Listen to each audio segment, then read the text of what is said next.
Hello and welcome to Channel L, the news, sport and weather program from Lifeskills. My name is Christopher Mash, and joining me today is Gavin J. Porter and Mary Ishak for this Channel L special. Hi, Christopher. Yeah.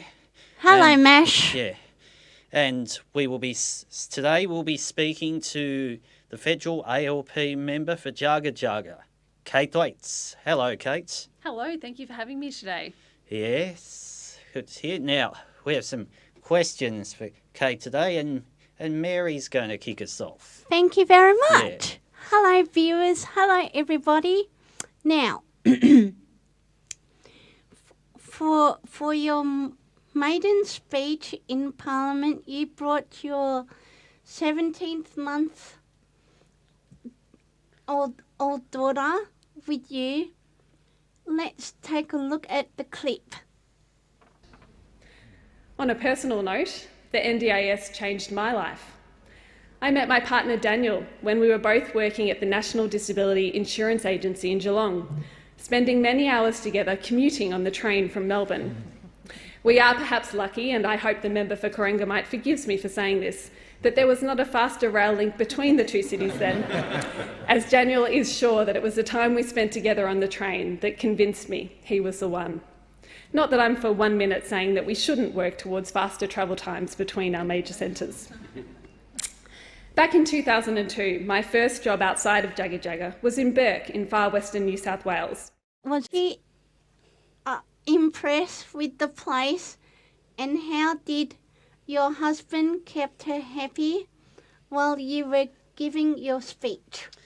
Thank you. Good question. So yes, my 17-month-old daughter, her name's Harriet. Right. And this was her first time in Parliament House. Yeah. And I don't know if any of you have ever been to Parliament, but it's a really big building.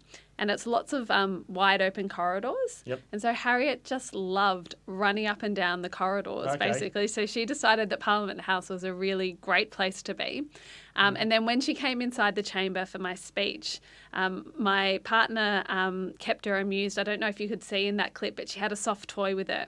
And Okay. we call that soft toy Foxy. And she loves Right. Foxy so much. So essentially there was lots of hugging of Foxy to keep her amused.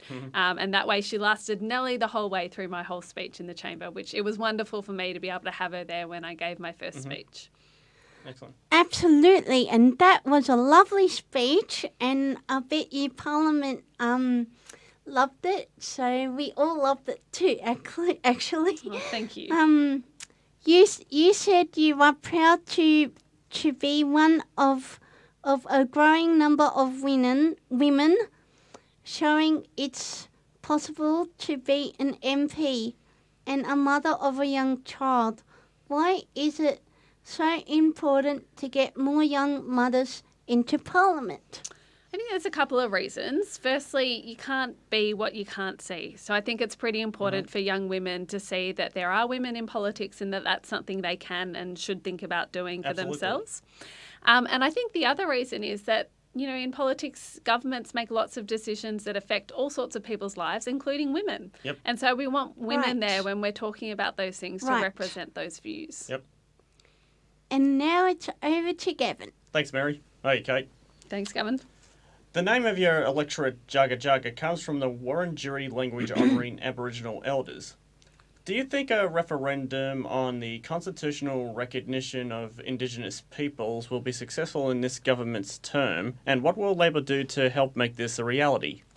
I very much hope it will be successful. I think this is a really important thing for our whole country. Absolutely. From our side, Labor is working really hard to do what we can to make it a success. So we've said to the government that we will work with them to make sure that this can happen. Yep. And we have people like Pat Dodson and Malindirri McCarthy and Linda Burney, who are all senior Aboriginal people who are also Labor members of Parliament. And so we're really lucky that we've got these people who can both drive our work in the Parliament, but also work really closely with Aboriginal communities so that we can help push this along. That's great. In your maiden speech, you also said that we haven't yet realised the full potential of the NDIS yet. From the point of view of someone like myself, who has a disability, it feels like we must jump through hoops to get the supports we need, even though the NDIS was meant to make our lives better. How will you hold the government accountable for this issue over the next 3 years? Yeah, excellent question. I think you're really right. That experience that you talk about is what so many people tell me they feel about the NDIS, and it's not how it's meant to be. I remember I actually worked for Jenny Macklin when she was the Minister for Disability Reform, and we set up the NDIS. And one of the reasons why we set it up was because we didn't want people with disability to have to feel like they always had to tell their story over and over again. Yeah. And it hasn't worked out like that, and it should have. Yep. So I very much will be making sure that when I'm in the Parliament and when I'm talking with other people, I'm making the government aware that there are many people with disability and their families and their carers out there who don't think the NDIS is working and who need them to fix it now. Yeah, of course. This year's federal election was meant to be the climate election, but young voters who generally care about this issue and who enrolled in record numbers to vote in the same-sex marriage plebiscite didn't turn out to vote in big numbers for the election. What went wrong, and how do we make politics relevant to young voters? It's a really good question, and I don't know that there's an easy answer to it. I think young people do care. As you said, they enrolled to vote and they do care about climate change. I have lots of young people who come and talk to me about how concerned they are about climate change and what's happening. So I think it's the job of people like me and other MPs to make sure that we're talking to those young people, to make sure that we show them that actually politics is relevant and that it will change things. So that's work we've all got to keep doing. Excellent. And now over to Christopher. And thank you to Gavin. The franking credits issue came roaring back into the news recently when millionaire businessman Dick Smith said he'd received a $500,000 franking credit card, or credit refund, what should be, calling an outrageous use of taxpayers' money. Why was Labor's policy to get rid of the franking credits such a tough sell during the election, when Dick Smith's revelation shows just how unfair they are? Excellent question. I think not everyone who gets franking credits is as wealthy as Dick Smith. Okay. So some people who get franking credits might be on more modest incomes, and I think they felt like the government was taking away, or the potential government, Labor was saying that if we won government, we might be taking away something that they thought was pretty important to them. I also think it's pretty hard in politics to tell people that they've been getting money and now you're not going to get money. The other part we probably didn't do so well on that is we needed to tell people what we were going to spend that money on. So we needed to be stronger in telling people that, yeah, you won't get your franking credits, but you'll get an excellent school and you'll get a great hospital down the road, and they'll be really important for your community. Right. Okay, Labor has finally committed to a raising Newstart but won't commit to a dollar figure. Why are Labor so squeamish about talking on the government on this issue when even business groups and the former LNP Prime Minister John Howard have said Newstart must rise? So Labor and I completely agree Newstart has to rise. It's not enough for people to live off, and people are living in poverty. We haven't put a dollar figure on it because we're not in government. Unfortunately, we didn't win the election, and doing the work to work out exactly what it should be takes some of the expertise that we don't have access to because we're not in government. But very much we are urging the government to do that work. You know, they did win the election. And it's 3 years before the next one. We can't wait 3 years for an increase in Newstart. So they've got to get on with that. Yeah. And now it's back to Gavin. Thanks, Christopher. Again, Kate. As a former ABC journalist, how did you feel when you heard that your former employer had been raided by the police for running their Afghan file stories? What must the government do to protect press freedom? Yeah, this is a really important issue at the moment. Yep. I was horrified when I heard that had happened to the ABC. I worked as a journalist at the ABC, and one of the things that is really important as a journalist at an institution like that is that people can come to you and know that the information they give you can be kept confidential. Right. So obviously, if you've got the AFP coming in, that's not the case. I think that has really serious implications for what people can hear through the media.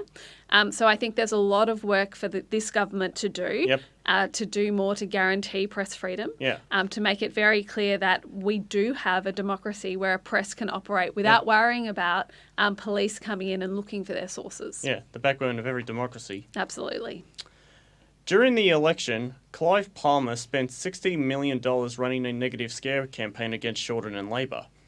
Should we be worried about the global trend of big money and disinformation influencing our democratic processes, given the Brexit result and the Trump's Russian-assisted election win? Yes, I think we should. It's concerning that, someone who really, I think, was in this election just in the end to sort of make sure Labor didn't win, can spend that amount of money and have the effect that he did, because it means that people who don't have that amount of money can't have the same impact. So that is really concerning if we think we want to have a democracy where everyone gets heard and not just people who are really wealthy. Right. And now it's over to Mary. Thank you. The government have said they will repeal the Medevac bill as soon as they can. Will Labor continue to support the Medevac bill? Yes, Labor does support the Medevac bill. We've been really clear about this, that it is working as it should. It means that people who are in Nauru or Manus Island who need urgent medical treatment can come to Australia and get that treatment, and that happens while our borders are still secure. So we very much support the Medevac bill, and that's a position we'll be taking in Parliament. All right.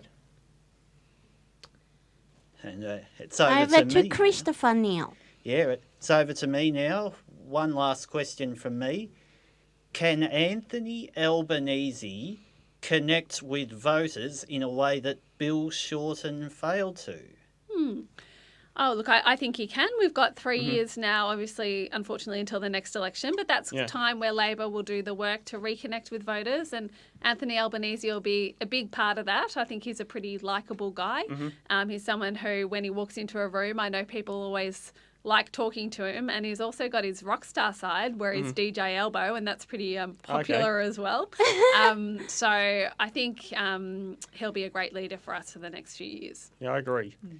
Yeah, and thank you. That is a wrap for today on this Channel L special.